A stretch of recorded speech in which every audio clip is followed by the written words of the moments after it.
The Crystal Empire was released with sharp timing in my life. After a month and a half of working full-time at my first job, I was trying to have my hours reduced and instead found myself working my busiest weeks yet, thanks to the winter holidays. In the middle of an otherwise depressing week, the start of Season 3 was a beacon of light, and getting to write about it was one of the best parts of the month for me. I got back into writing about MLP because of these episodes, and about 2 weeks later I started this video series, which has become a small-scale hit and the highlight of my life at the moment. Needless to say, this pair of episodes is pretty important to me in the way that My Little Pony as a whole is astronomically important to me. I hope that all of you who watch my videos understand that even on the occasion when I'm criticizing this show, and indeed I'll do a bit of that in talking about this episode, I'm still an uber diehard fan. The only reason I can even criticize its poorer moments is because they stand next to so many utterly brilliant moments. There's a good reason that even though I've watched literally thousands of cartoons, mostly from Japan, and consumed unholy amounts of media, there's only one show that I've talked about and continue to talk about in this much depth. So anyway, let's talk about the Crystal Empire.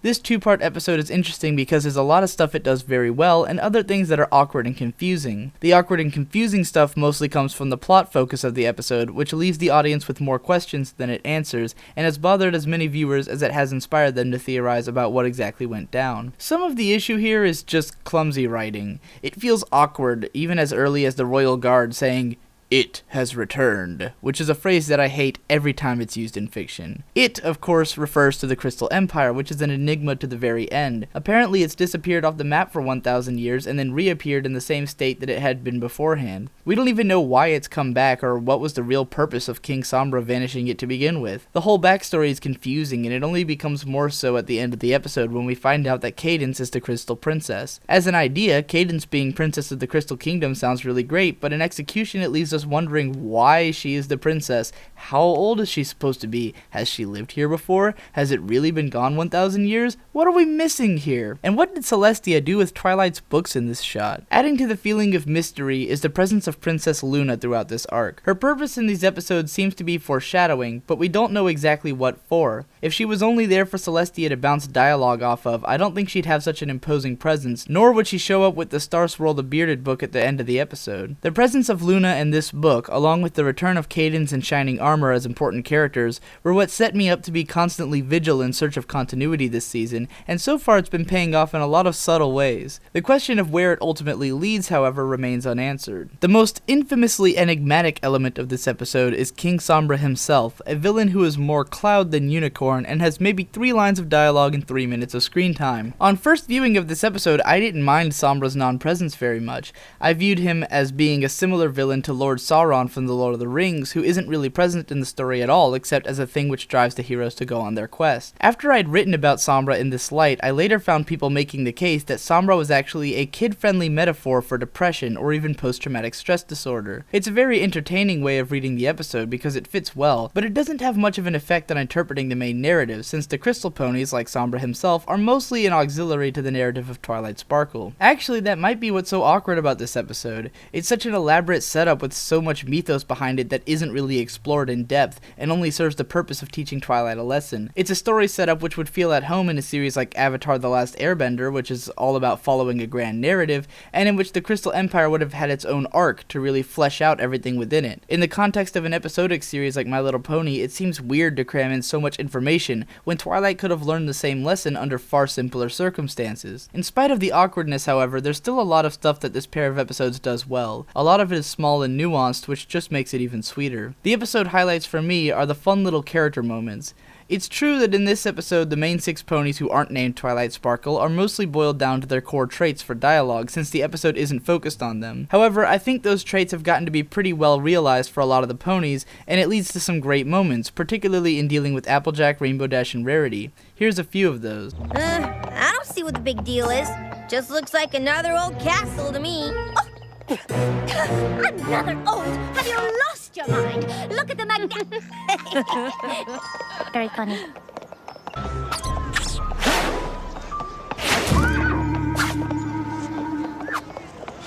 What are you looking at? That's what I thought. Rainbow Dash, we're supposed to be acting like nothing's wrong. Exactly. What I mean is, maybe you should let me keep the crystal ponies away from the fake heart while you show off your jousting skills. Seeing my awesomeness does have a way of putting ponies into a pretty good mood. How y'all feeling? Having a good time? The best I've had in over 1,000 years. Well, that's good.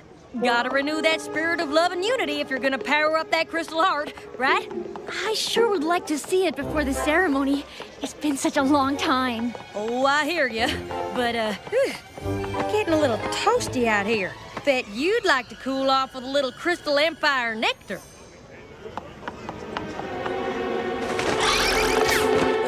You tried the Crystal Empire fritters yet? Made from traditional Crystal Empire recipe. You're gonna love them. I hear there's a jousting match about to start. You don't want to miss that. Come on, Twilight. These crystal ponies are more curious than a cat.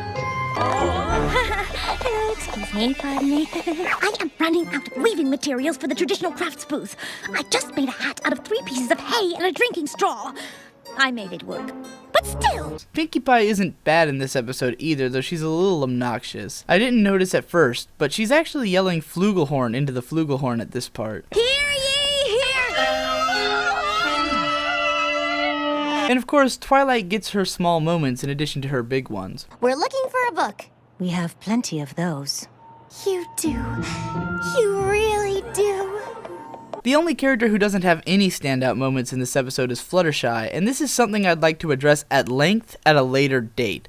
Fluttershy seems to be the least realized and most confusing character in this show, and one day I'm going to get to the bottom of why that is. Even more so than reminding me why I love the main 6 ponies, the best thing about this episode was that it sold me on Princess Cadance as a total badass. You may remember from my Sleepless in Ponyville analysis that I'm a big fan of sleep deprivation as a plot device, and I'm an even bigger fan of characters grappling against it while trying to be as strong as possible. Cadance's incredible tiredness is the real driving force of the episode for me. While the fates of the Crystal Ponies ultimately hang in the balance, the immediate threat of Cadance falling to pieces is what had me on edge as a viewer, waiting to see this whole thing sorted out. The animators did an incredible job portraying the desperation in Cadance and Shining Armor to resolve this situation as quickly as possible, and it starts to become particularly tense towards the end. Of course, the crowning moment of awesome comes from Shining Armor launching Cadance like a javelin to catch Spike in the Crystal Heart. That stained glass window really should have been a picture of this moment, because it's one of the greatest moments in the history of fiction. Suddenly I realize I haven't actually touched on the core of this episode's narrative yet, so let's talk about some moments in Twilight's test arc, which runs through the second part of this premiere. The most interesting moments are when Twilight uses Sombra's dark magic, which she learned from watching Celestia use it. When I saw her using it for the first time, I was left really uneasy, like there had to be some kind of consequence for this.